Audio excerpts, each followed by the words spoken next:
فتاوی رضویہ شریف کے اندر بڑا خوبصورت آپ نے ایک سوال کا جواب دیا اور 84-85 احادیث کا خلاصہ انہوں نے پوائنٹ ٹو پوائنٹ ہمیں جو ہے وہ بتایا۔ اعلیٰ حضرت کہتے ہیں سب سے پہلا حق وجود اولاد کی پیدائش سے پہلے یہ ہے کہ آدمی اپنا نکاح کسی رذیل کم قوم نیچ ذات سے نہ کرے کہ بری رگ ضرور رنگ دلاتی ہے۔ نکاح کرنا ہے شریف خاندان سے کرو، کسی مذہبی گھرانے سے کرو، او بابا جس رنگ کی، جس قوم کی، جس نسل کی عورت لے کے آؤ گے اس نسل نے اپنا رنگ دکھانا ہی دکھانا ہے۔ یہ نہیں ہو سکتا کہ بغیر اپنی فطرت کے وہ رہ جائے، ایسا نہیں ہوتا۔ شریف خاندان دیکھو، آج شرافت گئی تیل لینے، آج تو پیسہ ہے، مرتبہ ہے، شہرت ہے، جو جتنا مشہور ہے، جتنا پیسہ وہ سبحان اللہ اتنا اعلیٰ۔ خاندان نہیں دیکھا گیا۔ مولانا روم رحمۃ اللہ تعالیٰ علیہ نے ایک حکایت نقل کی، وہ کہتے ہیں بادشاہ کو فقیرنی پسند آ گئی، بادشاہ کو فقیرنی پسند آ گئی، اس نے اس کو ملکہ بنا دیا، شادی کر لی، ملکہ بن گئی، بڑی حسین و جمیل، بڑی خوبصورت۔ آج کریموں کا کمال ہے، مل مل کے چٹیاں ہو رہی ہیں سبحان اللہ، اور چٹے رنگ سے مر رہے، دنیا مر رہی ہے، اوئے ہوئے پاگل ہو گئی۔ بادشاہ بھی آگے دیوانہ ہو گیا، بھائی او ہو بڑی خوبصورت فقیرنی، ملکہ بن گئی۔ اب ملکہ بن گئی تو ہر چیز اس کے اپنے ہاتھ میں، بجائے اس کے کہ وہ اور خوبصورت ہوتی، وہ دن بدن بیمار اور کمزور ہوتی چلی گئی۔ ملکہ بننے کے بعد وہ بیمار اور کمزور ہوتی چلی گئی۔ بادشاہ بڑا پریشان، بڑے بڑے حکیم طبیب آئے، کوئی علاج نہیں ہو سکا۔ ایک فراست کا اور خاندانی نسب کا ماہر بھی تھا، حکیم بھی تھا، اس نے آتے ہی نے سب سے پہلے پوچھا اس کی قوم کیا ہے، کس قوم سے ہے، اس کی نسل کیا ہے؟ تو وزیر نے بتایا ذات کی فقیرنی ہے جھگیاں والے، بس پسند آ گئی سونی سی۔ انہوں نے کہا بس ٹھیک ہے، علاج مل گیا اس کا۔ ایک کمرہ تیار کرو، تیار کرنے کے بعد اس میں چھوٹے چھوٹے سوراخ کر دو، تاکی ٹائپ جس میں ہم دیا رکھتے تھے، چھوٹی چھوٹی کھڑکیاں بنا دو، کھانا بھی اندر رکھ دو، ملکہ کو بھی چھوڑ دو، دروازے بند کر دو۔ جب ملکہ دروازہ کھڑکائے گی پھر آپ نے کھولنا ہے۔ جناب یہ علاج 4-5-6 دن ہوا تو ملکہ نکھرتی ہوئی آئی، آہا کیا بات ہے، دوبارہ حسن اور جوانی ہے، لوٹ کے آ گئے۔ بادشاہ بڑا پریشانی، اللہ یہ کیا ماجرا ہے؟ اس نے کہا چلو آج میں دیکھتا ہوں۔ ایک سوراخ کروایا دروازے میں، جب وہ کھانا چھوڑ کے جاتا ہے، کھانا چھوڑ کے جاتا ہے، دروازے بند کر دیا جاتے، تو ملکہ صاحبہ کیا کرتی ہے، سالن اٹھا کے ایک سوراخ میں رکھ دیتی، روٹی اٹھا کے ایک سوراخ میں رکھ دیتی، پھل وغیرہ اٹھا کے ایک سوراخ میں رکھ دیتی۔ اس طرح سارا کھانا ان کھڑکیوں میں پھیلانے کے بعد پھر جاتی، ہائے وے اللہ دے واسطے میں نے روٹی تے دے، آئے اللہ دے واسطے میں نے سالمان سے 2 لقمے اٹھائے، ادھر سے لگائے، بس اپنی حاجت پوری کی، عادت پوری کی۔ اور جناب بادشاہ کہنے لگا جا نہیں فقیرنی ہے، رہی فقیرنی دی فقیرنی ہے، بھاویں بادشاہ دی بیوی بن گئی۔ آج معاشرے میں بگاڑ کا سبب کیا ہے؟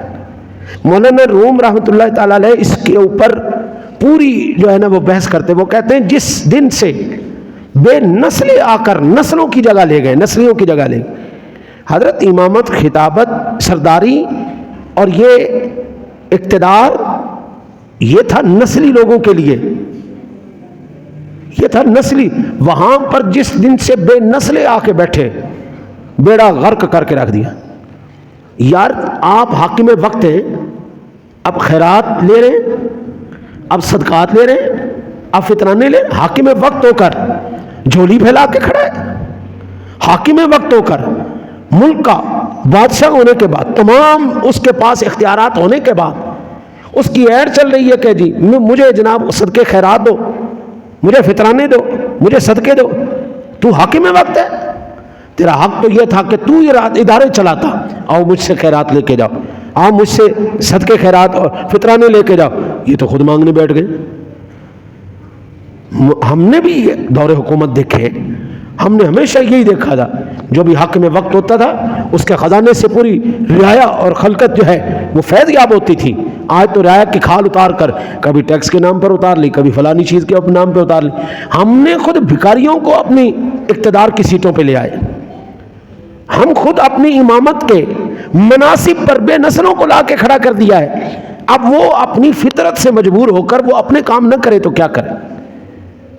اعلیٰ حضرت کہتے خبردار، اپنے لیے اپنے بیٹے کے لیے بیٹی لانی ہے، بہو لانی ہے، اپنی بیوی لانی ہے تو خاندان دیکھ کے لینا، میں نسلہ خاندان نہیں لینا، ساری زندگی برباد ہو جائے گی تمہاری۔ پڑھے لکھے کے لیے سب سے بڑی اس وقت آزمائش جو ہے نا ذہنی طور پر ہم گاؤں سے لے کے آئیں گے جی، گاؤں کی بچیاں بڑی سادہ ہوتی ہیں جی، آج گاؤں کیا، شہر کیا، آج کالج کیا، یونیورسٹی کیا، آج مدرسہ کیا، وہ سکول کیا، ہر ایک برابر ہوا پڑا جناب۔ ہم گاؤں سے لے کے آئیں گے، وہ پڑھی لکھی نہیں ہوگی، ہماری بات مانے گی، وہ سب سے زیادہ بیڑا غرق کرتی گھر کا۔ پڑھے لکھے کے لیے اس سے بڑا عذاب کیا، اس کے جاہل اس کے متھے مار دی۔ ایک خاندانی کے لیے حضرت موت سے زیادہ ذلت کا مقام کیا ہے؟ کسی بے نسلے کا غلام ہو جانا۔ ایک خاندانی آدمی کے لیے مرنے سے زیادہ تکلیف دہ بات کسی بے نسل آدمی کا ملازم ہو جانا، غلام ہو جانا۔ بے نسل آدمی نے اپنی بات کرنی، جب بھی اپنے بچوں کے لیے بچی تلاش کرنی، اپنے لیے بیوی تلاش کرنی، اللہ کے واسطے خاندانی لوگوں کے اندر دیکھنا، نظر مارنا۔ غربت کوئی لعنت نہیں ہے، غربت کوئی عیب نہیں ہے، اور امیری کوئی فن نہیں ہے، امیری کوئی کمال نہیں ہے۔ امیری اگر کمال ہوتی، پیسہ ہی سارا کچھ ہوتا تو کنجروں کے پاس تھوڑا ہے، ان کے پاس زیادہ ہے۔ آج آپ دیکھ نہیں رہے اپنے گھروں کی عزتوں کو انہوں نے لا کے میڈیا پہ رکھ دیا ہے، میری بیوی یہ کھا رہی ہے، میری بیٹی یہ کھا رہی ہے، میری بیوی نے آج یہ کپڑے پہن لیے، آج میں ادھر چلی گئی، آج میں ادھر چلی۔ یہ کیا کیا جا رہا ہے؟ یہ پہلے زمانے میں کنجر کیا کرتے تھے، اپنی عزتوں کو بیچ کے کھایا کرتے تھے۔ آج ہمارے گھروں کی عزتیں جناب میڈیا پہ بیٹھی ہوئی ہیں، اور اس کو ولاگنگ اور اس کو ٹک ٹاک، اس کو پتہ نہیں کیا کیا نام دے دیا ہے۔ ہر روز صبح اٹھتے ساتھ ہی ہمارے گھر میں یہ ہو رہا ہے، ہم نے آج یہ ناشتہ کھا لیا، آج میری بیوی نے یہ کھا لیا، آج فلانی نے یہ کھا لیا۔ حضرت ظاہری بات ہے جب خاندانی لوگ نہیں آئیں گے نا تو ایسے ہی ہوگا نا۔ یہ پیسہ ان کے پاس نہیں آ رہا۔ جو سب سے بے شرم آدمی ہے، میں اس کا نام نہیں لیتا، آپ سیانے بندے ہو، 19 کروڑ روپیہ مہینے کا کما رہا ہے، صرف اسی کو دکھا کے، اپنی بیوی کو دکھا رہا ہے وہ سوئی کیسے پڑی ہے، وہ اٹھ کیسے رہی ہے، وہ جاگ کیسے رہی۔ تو اب یہ پیسہ کمال ہے یا لعنت ہے؟ کمال نہیں ہوتا، پیسے کمال نہیں ہے، امیری کمال نہیں ہے، اور غریبی کو لعنت نہیں ہے، غریبی کوئی عیب نہیں ہے۔ کردار اور خاندان حضرت بڑا میٹر کرتا ہے۔ اس لیے اللہ کے واسطے اپنے خاندانوں کے اوپر توجہ کرنا، یہ اولاد کے حقوق ہیں، ان کو ایک دفعہ سن لیجئے گا، انشاءاللہ تعالی لذیذ میں اس کو چڑھا بھی دوں گا۔ آخری بات سماعت فرمائیں۔